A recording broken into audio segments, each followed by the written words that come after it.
Слично како и лани, и годинава општина Кочани планира да потроши околу 1.700.000 денари за пробивање, прочистување и порамнување на патиштата во Рицко-планинскиот дел на оддалеченост до 30 км од градот.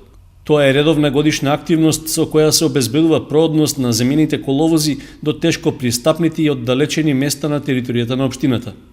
Според предмерот во техничката спецификација, предвидено е со дел од парите да се пробијат нови 4 км патишта.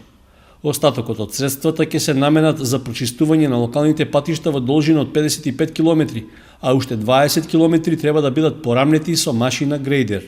Се планира дел од парите да бидат наменети и за набавка и распостилање на околу 90 метри кубни дробен камен, што служи за тампонирање на коловозите.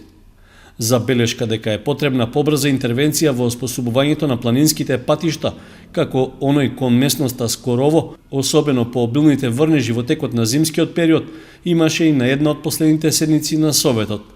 Тогаш од општинската администрација потврдија дека имаат сознанија во каква состојба се планинските патишта. Познато ни е и многу брзо се реагира, ќе се реагира и ќе се направи. Не е само Скорово, него имаме и на други места. Имавме и на Браната градче, имавме и на Умишино, на повеќе места имаме штети од овие енормни количини на вода и сега дека можеме ќе реагираме, само прашање на времето и наеднаш не може сега да се реагира. Јавниот тендер за избор на изведувач за расчистување на патиштата во Рицко-планинскиот регион е веќе објавен и ќе трае до 3 април. Градежните работи ќе се изведуваат сукцесивно до крајот на тековната година, согласно потребите на терен.